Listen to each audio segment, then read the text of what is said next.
Immediate ഫാമിലിയാണ് നമ്മുടെ കൂടെ, അവർക്കാണ് എഫക്റ്റ് ചെയ്യാറ്. പക്ഷേ എൻ്റെ ഇമ്മീഡിയറ്റ് ഫാമിലി എല്ലാവരും എൻ്റെ കൂടെ തന്നെയുണ്ട്. അവർക്ക് എന്നെ അറിയാം. ഞാനിന്ന് അതിന് ഇതറിഞ്ഞപ്പോൾ വീട്ടിൽ അമ്മേനെയാണ് വിളിച്ചത്. വിളിച്ച് മമ്മി ഇങ്ങനെ ഒരു വാർത്തകൾ വരുന്നുണ്ട്, മമ്മി പറഞ്ഞു നീ ധൈര്യമായിട്ട് ഇരിക്കും, എനിക്ക് ടെൻഷനൊന്നും ഇല്ല എന്നാണ് മമ്മി പറഞ്ഞത്. അപ്പോൾ അത് മതി. അപ്പോൾ ഉണ്ട് അത് ഞാൻ പറഞ്ഞു, ഞാനിതിൻ്റെ നിയമത്തിൻ്റെ ഏതറ്റം വരെ പോകാൻ പറ്റുമോ അറ്റം വരെ ഞാൻ പോകും, ഞാൻ ഫൈറ്റ് ചെയ്യും, അത് ഞാൻ ചെയ്തിരിക്കും. അത് എനിക്ക് വേണ്ടി മാത്രമല്ല, നാളെ ഇതേപോലെ വരാൻ സാധ്യതയുള്ള അലിഗേഷൻ വരാൻ സാധ്യതയുള്ള അല്ലെങ്കിൽ ഡിഫെം ചെയ്ത് ഒരു വ്യക്തിത്വത്തെ നശിപ്പിക്കാൻ സാധ്യതയുള്ള എല്ലാവർക്കും വേണ്ടിയാണ് ഞാൻ നിൽക്കുന്നത്. അത് സിനിമയിലുള്ള ആർക്ക് വേണമെങ്കിലും വരാം, സിനിമയിലുള്ള ഇല്ലാത്തവർക്കും വരാം, മീഡിയക്കാർക്കെതിരെ വരാം, രാഷ്ട്രീയക്കാർക്കെതിരെ വരാം. പക്ഷേ ഈ യാത്ര ഞാൻ കണ്ടിന്യൂ ചെയ്തേ പറ്റുള്ളൂ. അപ്പോൾ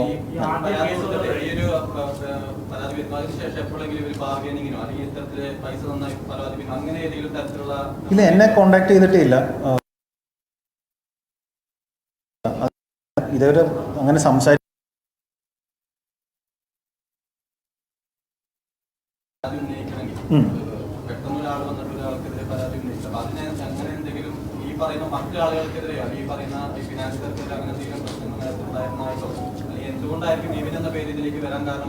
എനിക്ക് അതിനകത്ത് പേര് പറഞ്ഞിട്ടുള്ള ബാക്കിയുള്ളവർ ആരാണെന്ന് അറിയില്ല. ഞാൻ പേഴ്സണലി എനിക്ക് പരിചയമില്ലാത്തവരാണ്. അത് ഈ പറയുന്ന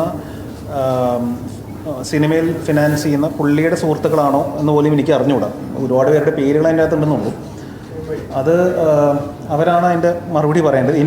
എനിക്കറിയാവുന്ന കാര്യങ്ങളെ പറയാൻ പറ്റുള്ളൂ.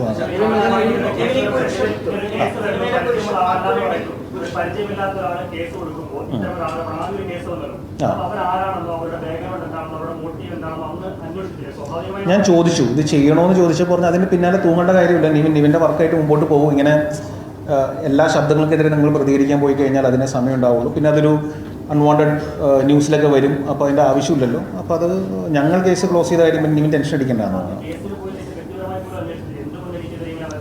ഞാൻ അതിൻ്റെ പിന്നാലെ പോയില്ല ബ്രദർ. സത്യം പറഞ്ഞ് എനിക്കങ്ങനെ ചെയ്യാൻ തോന്നിയില്ല. കാരണം എനിക്കൊരു പരിചയമില്ലാത്തൊരു പെൺകുട്ടിയാണല്ലോ. അപ്പോൾ ഞാൻ എന്തിനാ അതിൻ്റെ പിന്നാലെ പോകണം?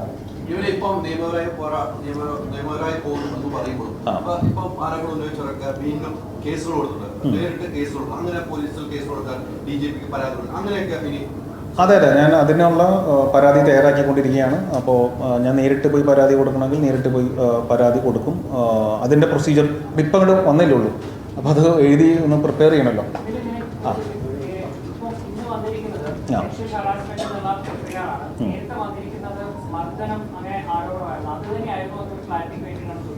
അത് ഞാനൊന്ന് ക്രോസ് ചെയ്യട്ടെ. എനിക്കിതിനെക്കുറിച്ച് സത്യമായിട്ട് ഇതില്ല. എനിക്കിപ്പോൾ ഇത്ര പറയാനുള്ളൂ.